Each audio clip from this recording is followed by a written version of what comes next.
Secretary Ralph Recto. Please be seated. The members of the cabinet who are here today, Senator Paulo Benigno Aquino IV, who is the committee chairman for basic education in the Senate, Pasig City Lone District Representative Roman Romulo, who is the House Committee Chairperson for Basic Education and Culture in the House, and the honorable members of the House of Representatives, of course, our provincial governors from Luzon, Visayas, and Mindanao, Department of Education officials, employees led by our DepEd Secretary Sani Angara, a group to whom this effort is really directed to, our teachers, our parents, of course, our students, fellow workers in government, distinguished guests, ladies and gentlemen, good morning and welcome to Malacanang.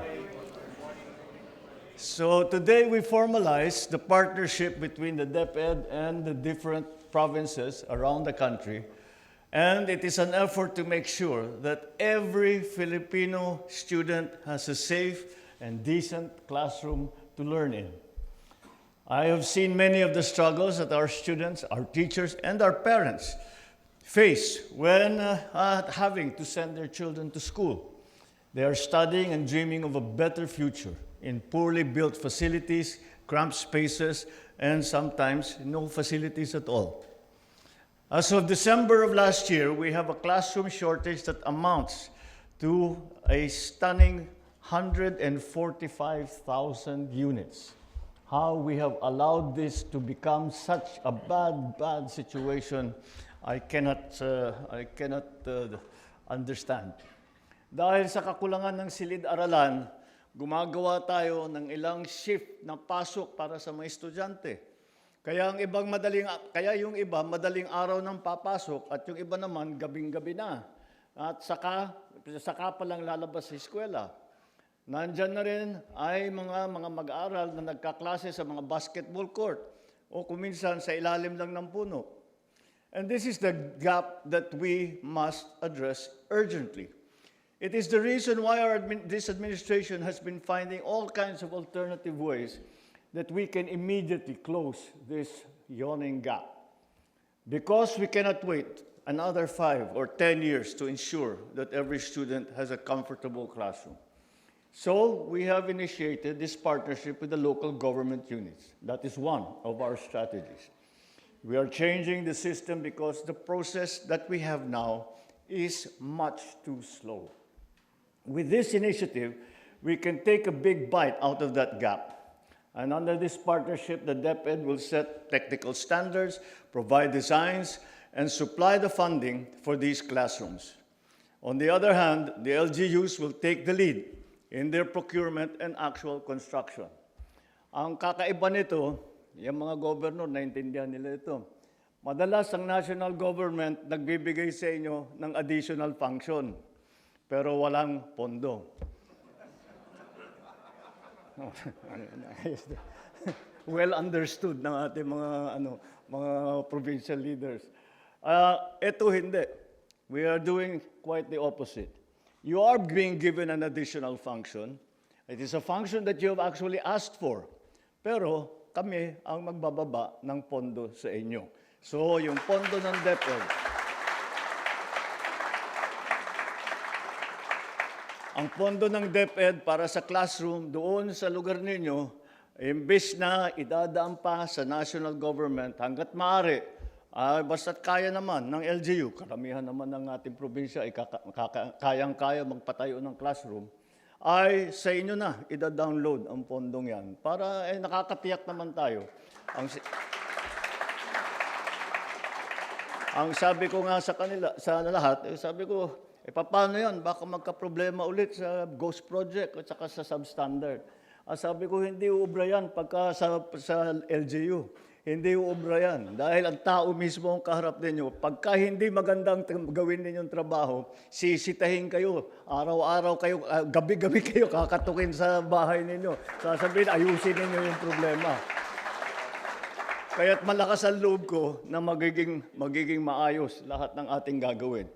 So by giving the LGUs greater role in the implementation, we streamline the process, we reduce delays, and move faster in building schools that our children need. For students, it means classrooms will be completed sooner. For our teachers, it translates to a safer, a more conducive environment that they can teach in. And for parents, this gives them peace of mind knowing that their children are learning in better facilities. Dahil talagang kung titignan natin, tinutulungan natin ang mga teacher, nagdagdag tayo ng guro at nagdagdag para mabawasan ang kanilang mga administrative duty. Marami tayong ginagawa to supply mga equipment, mga computer, mga whiteboard, kung ano-ano pa. Kung walang classroom, wala ring mangyayari.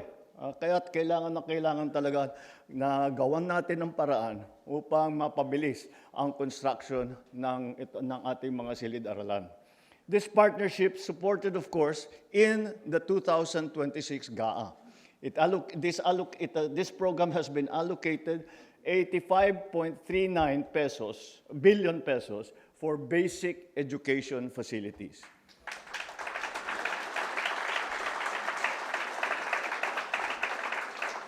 Through this MOA, we are ensuring that these funds translate into tangible results through a strict performance-based framework. More importantly, there will be no final turnover without a written validation from the DepEd to confirm that the project meets our standards. Ladies and gentlemen, we must practice full transparency in implementing this MOA, or any government project for that matter. The challenges that hound our education sector are immense. But now, we have the opportunity to correct at least part of those problems to help our students learn in a better environment.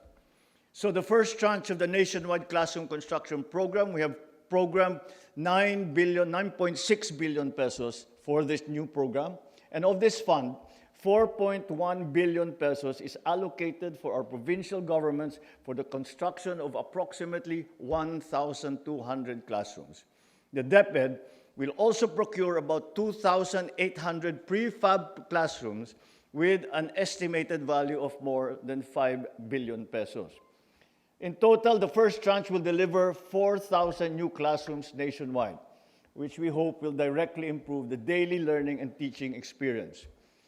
The DepEd is also working on PPP partnership schemes to help build the classrooms that we need to bring us closer to bridging this gap. Ngunit, upang maihanda ang ating mga mag-aaral sa hamon ng mundo, kailangan din natin pagtuunan ng pansin ang pagkakaroon ng sapat na koneksyon ng internet sa ating mga paaralan. Sa kasalukuyan, halos 34,000 pampublikong paaralan na ay may connectivity na sa internet. Ganun pa man, meron pa rin mga paaralang wala ring koneksyon at mayroong ding umaasa lamang sa mobile data. Hangad natin makonekta ang mahigit 14,000 paaralan, kabilang ang mga unserved at saka underserved schools, lalo na sa mga malalayong lugar. Kasabay ng pagbubuti ng ating mga pasilidad at koneksyon sa internet, pinapalakas din natin ang mga learning recovery program para sa ating mag-aaral. Sa ilalim ng ARAL program, nakikita na natin ang pagbuti ng kakayahan sa pagbasa at pagkatuto ng mga bata. Kaya pinapalawak pa natin ito. It's only the beginning. We will continue to provide all the support that our children need. Mga kababayan, naniniwala ako na kapag nagtutulungan ang pambansang pamahalaan at ang lokal na pamahalaan, mas malinaw, mas mabilis, at mas ramdam ng mamamayan ang resulta, lalong-lalo na sa edukasyon. And that is why I have pledged that for the remainder of this administration, we will prioritize, first priority will be education.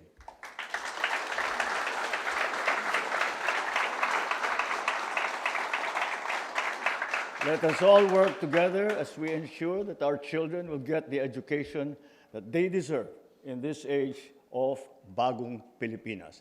Maraming salamat. Mabuhay tayong lahat. Mabuhay ang bagong Pilipinas.